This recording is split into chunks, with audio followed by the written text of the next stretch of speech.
Welcome, ladies and gentlemen, to another episode of the Reasonable Contractor Podcast. I am your host, Ryan Templin, here with a new friend here, Lucas Mark from Freedom Mitigation and Restoration. Lucas has been in the game for over 20 years, so I'm sure he's got plenty of things to teach us. I met Lucas when I did my in-person live AI training here in Savage. For anybody interested, trying to do those every week. We skipped this week because of a couple podcast episodes that had to be done, but they're pretty cool. We come in and build second brains, learn a little more about how to build AI, but that's a topic for another time. Lucas, why don't you tell us your story, man? How'd you get started? How'd you end up getting into the trades? Construction, something I've been doing my whole life. It really seems since I've been able to work. Family was a big part of how I got into the trades. My dad was constantly remodeling Same. our home, whether I liked it or not. Any of us kids, it's constantly remodeling. Still is to this day. So that's how I really learned. Yeah, Just good for him. helping my father. My brother started a general contracting thing when he was pretty young, probably like 20, and so I was helping him. He's older than me, 6 years older. So worked with him for a while, building decks, remodeling basements, done union carpentry. I went to school at Dunwoody for construction supervision. Working in the trades, then found Nice. myself getting more into the supervisor role until what I prefer is having a lot of control and being an owner ultimately. Yeah, very Yeah. nice. So that was the intention with the supervision choice of all the, you know what I mean? Because you go to Dunwoody, you can get into any of the trades or whatever, but you chose supervision with the intention of being an owner from the beginning, huh? Um, yeah, definitely was curious of large commercial projects. Uh, I learned a lot about residential there, putting bids together, but we were putting bids together on huge scale buildings. So you're putting a bid together, making sure you're not missing any screws for the outlets, things like that. It's pretty The intense. face plates Down down to to the the, nickel. down to the screws. If you got Yeah. the 20,000 of them, it's gonna be Right? so. It Yeah, matters. exactly. So it was like that was neat to learn all that stuff. I worked union and worked on like Ryan Construction, Mortensen, some of those bigger projects. Getting to Those are big walk like names. the U.S. Bank Stadium before it was finished. Same with like the Gopher Stadium, TCF. I think it's whatever now, Huntington. But walking Sick. those stuff of weather and progress and everything was really cool. Getting these inside views, stuff like that on my own is just so far out of reach right now. I sometimes I look at these flat commercial roofs and stuff like that. I think I could reach that at some point, but yeah, those are massive projects. They're massive. So residential is great for me. Really can control everything, have my eye on everything, have multiple projects going on. And right now I'm the only employee of my company, so it's very manageable for me. Very nice, man. It's cool to find a good spot, find your niche, and have some fulfillment in the work. Yeah, So now that you've made that transition, what makes you good, man? What makes you win bids and stay busy right now? Because you obviously got that going for you. I think I think there's a lot that can make a contractor good. There's a lot of facets to it. For me, I'm going to focus on the communication part of things. Uh, I could even make the point that in the last 4 years on my own, I haven't had a website. I haven't done any advertising at all. So I think that's where the communication really stands out a lot. Couldn't Um, agree more. you're going to communicate. People are going to enjoy your communication. Obviously, the work as well. To me, that's a pay to play. If you're not doing good work, you shouldn't be in the game, anyways. Fair So enough. now, what else is there? What are these things that keep you in business? The good work can get you so far. It can, but the communication, I think, would trump that again. You got to. It's pay to play to do the good work. So, communication, building a network, um, being reliable. Again, that goes back to communication, being honest with your communication, doing what you say you're going to do. That's very cliche, but it's very true. That's what It's a not as customer. common as you would think in the trade Not sometimes. That's true. It's not as common. Very cliche to be said, but to be done It's a doesn't whole happen different as story. often. Yes. I've So heard a lot of guys. No, continue the thought before I no, interrupt. Go I ahead. go for it. You go for it. Well, I think I've seen in a number of places where, because of the volatility of remodels, more so than new construction, right? Because when you do a bathroom remodel or a kitchen remodel, the scope is attempted to lay it out, right? You try to lay out the scope, but you never know what you're going to be getting into until you get into it. So Correct. when you lay out a scope and you put a price on it and somebody agrees and puts their name on paper, you end up with chaos more often than not, because Correct. there's just too many things that you can't account for and you can't know it all, right? Uh, and I think what a lot of guys do to handle that is they leave either vague wording in their scope, or they leave vague wording to close the deal, Correct. or they leave vague wording in the process. They're like, "Oh yeah, we tore this open today, and we'll get to it, in a few days or as soon as possible." That's what I love.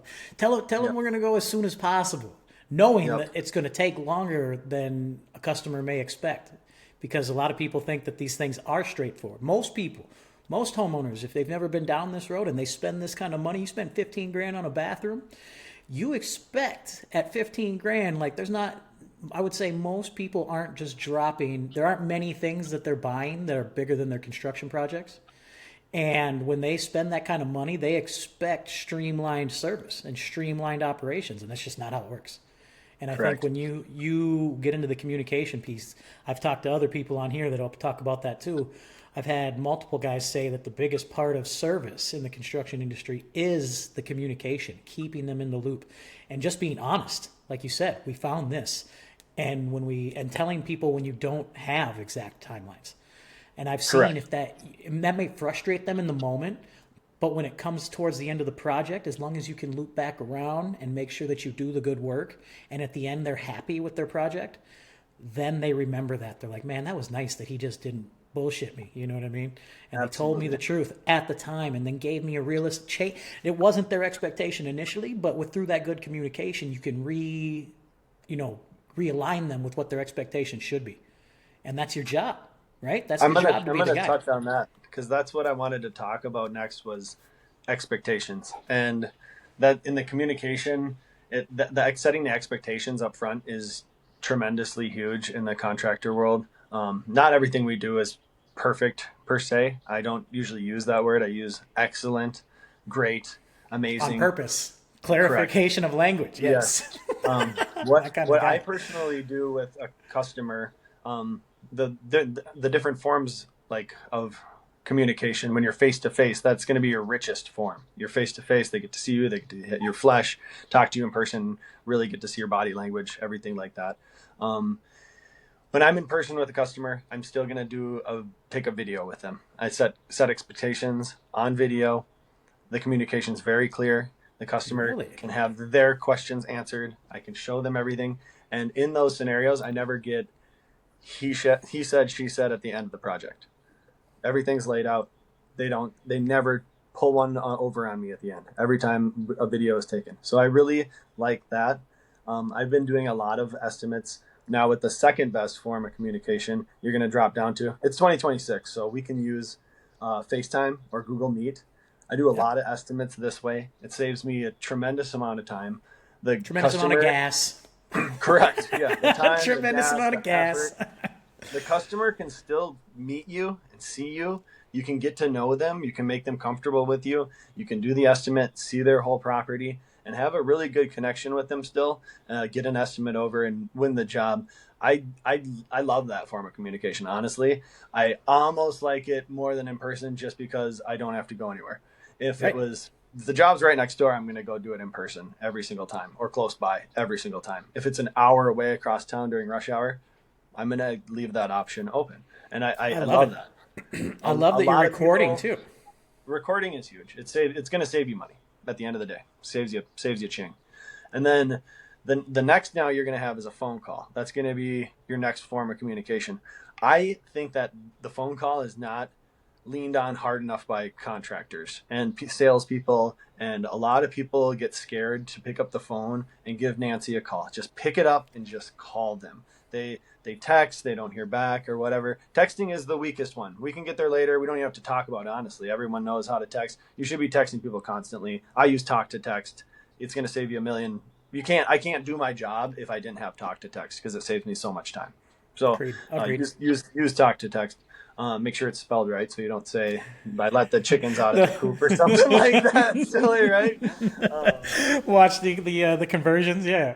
Yes, but the phone call is so important. And if you're going to get anything out of this, I think it's if the customer is thinking, or if you think about them, if the customer crosses your mind, they've definitely thought about you probably more than once because they don't have as much going on in their world. But maybe they do, but I'm not downplaying their life. But they have this job as usually a huge part of their life, Yes. and it's a big portion of their life. So for you have many jobs going on and they're just part of your normal day-to-day life. It doesn't seem like this huge thing to you, but I've gotten to the point is if you think about the customer, pick up the phone and call them, shoot the text right away, make the communication before they have to reach out to you. I think I might have froze there. I see you're frozen. I don't know if I'm frozen. Rats. He's back. He's back.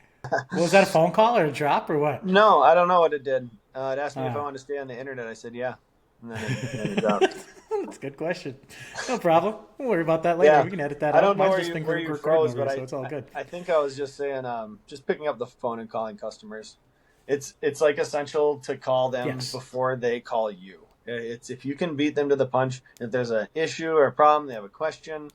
And if you can, their mood difference between, oh man, I got to call Ryan and I'm not supposed to be the one calling, or their phone rings like right then, they're going to go, oh, there he is. And they're going to be, it's like, he's the best.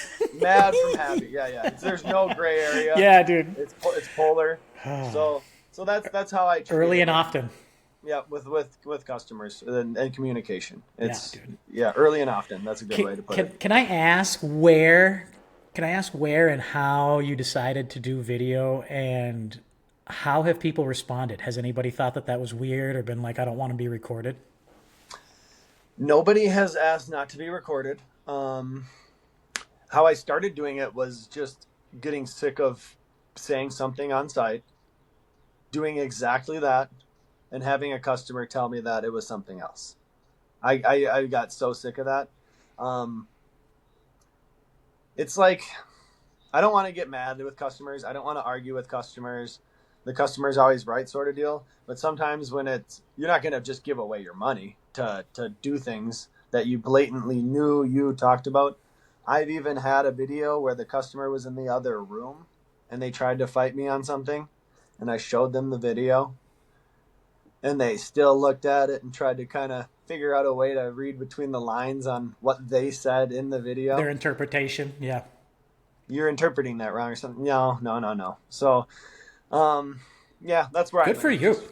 Just from losing money. And I think it's the way you bring it up. I tell customers, I'm going to take a video like I do with every customer. So you make them, this is a me thing, not a you thing. I'm not taking it because of you. I like that framing. I got a lot of jobs going on. I'm going to make sure I set expectations. If I'm doing old sheetrock to new sheetrock, and I can tell them at the end of this and your house expands and contracts, you may get a hairline crack. And I let them know. They say, okay, I got it in video. Am I losing you, Mark?